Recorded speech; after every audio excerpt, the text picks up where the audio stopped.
Hello, I'm the Universal Critic. I talk about whatever I want, whenever I want, and I just saw the movie The Artist, and it was incredible. But before I talk about the movie, let's talk about a little bit of a history I have with this movie.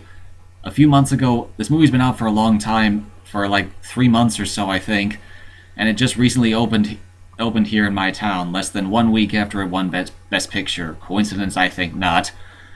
And anyway, there's a funny story about me with this movie. When it first premiered in theaters, or right before it came out, I was talking to my family about wanting to go see it, but then I mentioned it was a silent movie, and then they told me, it's like, no, don't waste your money. It's not worth it. And then it was nominated for Best Picture, and then it won Best Picture. Yeah, I can call him or what? But anyway, that's not the focus of this. I just wanted to throw that out there because it's kind of funny. Anyway, how was the movie itself? The movie was incredible. I can definitely see why it won Best Picture. Just the idea, the ambition it took for them to make a movie like this in the modern era, when I know people who won't even sit through black and white movies, let alone a silent movie.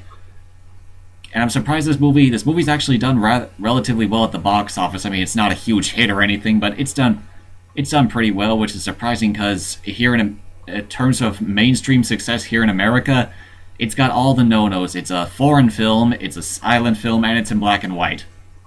Yeah, you wouldn't think anybody would see this movie, but you know what people did, especially the Academy voters, who, of course, as many of you may or may not know, it won Best Picture, and and like I just said, I can see why. Let's talk about the story. The story was not very nice. I mean, it wasn't very complex. It was a pretty simple story. I mean, it has to be a simple story. I mean, there's only so much you can tell through expressions and title cards, but for what it is, it's a very nice, well done story. I mean, you may already know it's sort of the riches to rags kind of thing. Like it's about this guy named George Valentine, played by Jean Dujardin, who won Best Actor for the role.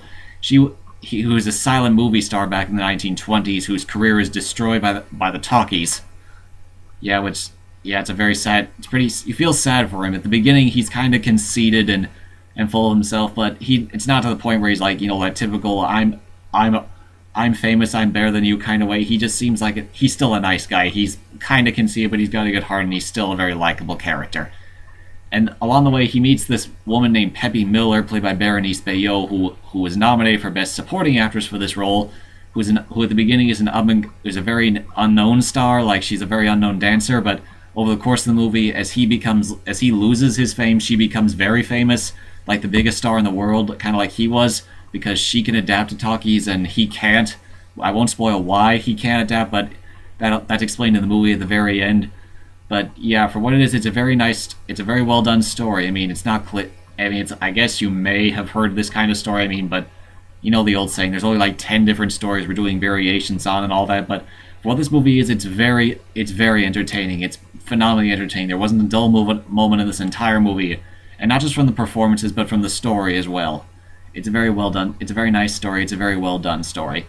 Let's talk about the acting. Jean Dujardin as George Valentine. He does very well. I mean, Berenice Bejo and him have a hard thing to do, like Richard Roper. It was Richard Roper who said that they had a hard job because they have to play both overacting silent movie stars and convey more subtle emotions, and they have to do all this without any dialogue whatsoever.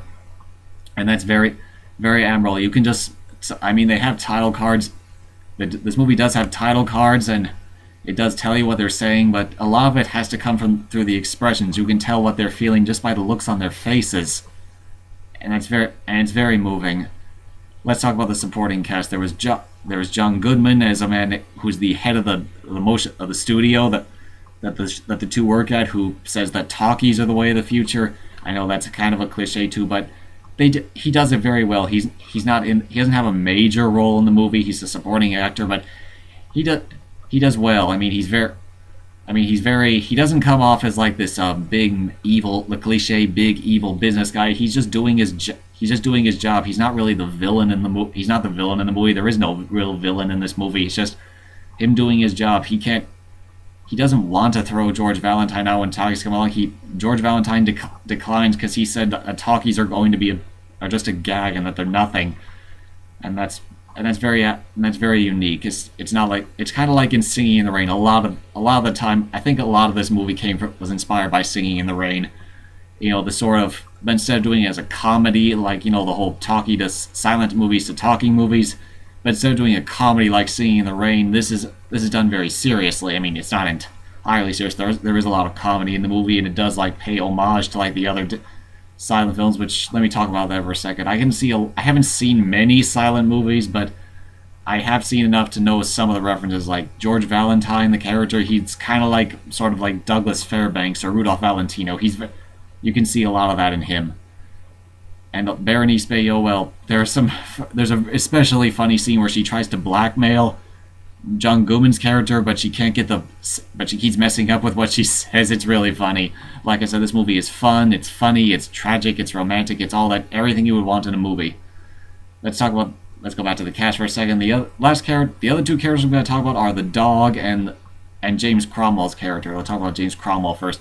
James Cromwell is a very talented actor. I've only seen a few of his movies, but he does really well, especially in this movie. He plays Clifton, the driver. He's always George Valentine's driver.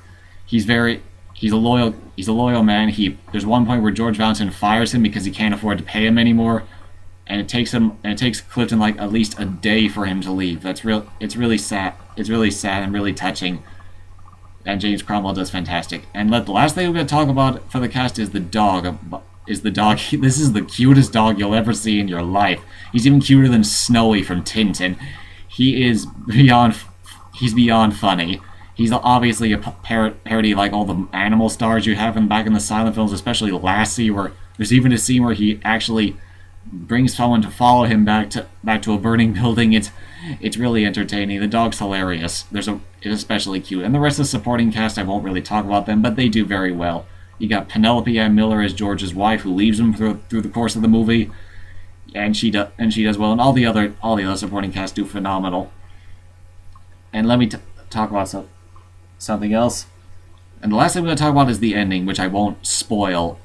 Trust me, I will not spoil the ending because it's too clever. I just can't spoil it. Let's just say it really leaves an impact with you. It really helps you to understand and why George Valentine and lots of real-life silent movie stars couldn't make the transition to talking movies. It'll make you think about things like that. Overall, The Artist is a wonderful movie. I can see why it won Best Picture. I can see why some people might not like it, people who don't like silent films, but that's no excuse not to see this movie. See this movie. You won't regret it. I'm the Universal Critic. I talk about whatever I want, whenever I want. Goodbye.